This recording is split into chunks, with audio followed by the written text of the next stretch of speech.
Halo semuanya, kali ini kita akan menyelesaikan soal yang terkait dengan inverse dari fungsi komposisi. Jika diketahui fungsi fx sama dengan 4x tambah 1 dan gx sama dengan x plus 5 dibagi dengan 4x tambah 3, maka inverse fungsi f komposisi g adalah... Oke, ada beberapa hal terkait nih dalam penyelesaian soal ini. Pertama, tentang fungsi inverse. Misalkan kita punya fungsi y sama dengan fx. Nah, ini kan artinya y sebagai fungsi dari x. Nah, kalau misalkan kita ingin membalikan ini menjadi x sebagai fungsi dari y, ini kan menjadi x sama dengan fy. Nah, inilah yang dinamakan dengan fungsi inverse, karena inverse sendiri arti katanya adalah kebalikan ya. Nah, ini merupakan f inverse x. Misalkan kita punya contoh soal fx sama dengan x ditambah 3. Nah, ini kan adalah y sama dengan x tambah 3 atau y sebagai fungsi dari x. Sekarang kita ingin membalikan ini menjadi x sebagai fungsi dari y. Berarti ini dapat kita kurangkan masing-masing ruas dengan 3. Berarti x sama dengan y dikurangi dengan 3. Nah, terakhir tinggal kita ganti saja. Berarti si f inverse x ini adalah x dikurangi dengan 3. Terkait dengan fungsi komposisi, misalkan kita mempunyai suatu fungsi yang kemudian dilanjutkan dengan fungsi lain sehingga menghasilkan fungsi yang baru. Nah, inilah yang dimaksud dengan fungsi komposisi. Misalkan kita mempunyai fx yang dikomposisikan dengan gx. Ini artinya adalah f sebagai fungsi dari gx. Contohnya, misalkan untuk fx ini adalah x ditambah 3, kemudian untuk gx ini adalah 2x dikurangi dengan 5 misalkan. Untuk f komposisi g, ini kan artinya adalah f sebagai fungsi dari g kan. Ini berarti si gx ini masuk ke dalam variabel x-nya kepunyaan si fx. Jadi yang g ini kan terletak di belakang, masuk ke fungsi yang ada di depannya, yaitu fx. Berarti penyelesaiannya adalah 2x dikurangi 5 ditambah dengan 3, atau sama dengan 2x dikurangi dengan 2. Nah, akan tetapi jika kita ingin mencari g komposisi f, ini kan artinya g sebagai fungsi dari fx.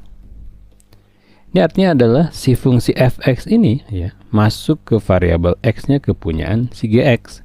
Berarti sama dengan 2 dikalikan x tambah 3 dikurangi dengan 5. Kita uraikan menjadi 2x ditambah 6 dikurangi 5, atau hasilnya adalah 2x ditambah dengan 1.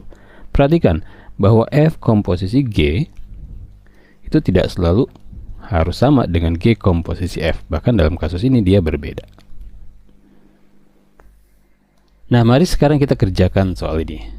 Diketahui fx ini sama dengan 4x ditambah 1, kemudian gx ini adalah x ditambah 5 dibagi dengan 4x ditambah 3. Yang ditanyakan inverse dari f komposisi g. Berarti kita harus cari dulu nih si komposisinya.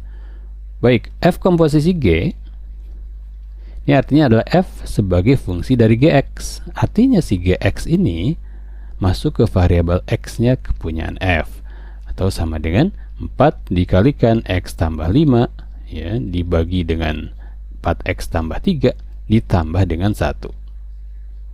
Selanjutnya dapat kita bongkar ini menjadi 4x ditambah dengan 20 dibagi dengan 4x tambah 3 ditambah 1. Kita samakan penyebutnya menjadi per 4x tambah 3. Ini menjadi 4x tambah 20 ditambah dengan 4x tambah 3, yang mana dapat kita sederhanakan menjadi 8x ditambah 23 dibagi dengan 4x tambah 3.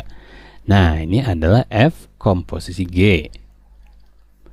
Jadi si f komposisi g ini adalah 8x ditambah 23 dibagi dengan 4x tambah 3. Selanjutnya kita ingin mencari inverse dari komposisi ini.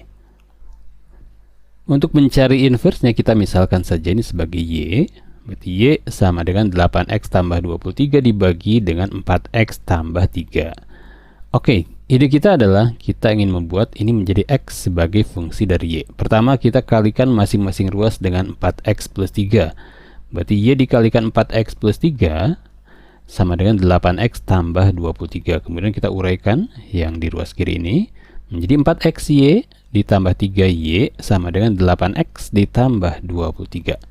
Selanjutnya kita gabungkan semua suku-suku yang mengandung X di satu ruas. Kemudian ini menjadi 4XY dikurangi 8X sama dengan minus 3Y ditambah 23. Kemudian kita faktorkan X-nya, kita keluarkan, menjadi 4Y dikurangi dengan 8 sama dengan minus 3Y tambah 23. Nah, sehingga bisa kita isolir nih, menjadi X sama dengan minus 3Y ditambah 23 dibagi dengan 4Y dikurangi dengan 8. Nah, jadi inverse dari ini kita tuliskan di sini ya. Inverse dari F komposisi G ini adalah minus 3X ditambah 23 dibagi dengan 4X dikurangi dengan 8. Jadi tinggal kita ganti saja nih si Y-nya dengan X. Tapi ada syaratnya nih, bahwa si X ini dia tidak boleh sama dengan 2 supaya yang bagian penyebutnya ini tidak menjadi 0. Oke, ini dia. Jadi kalau kita lihat di opsi, ini jawabannya yang mana nih? Oke, ini dia, yang D.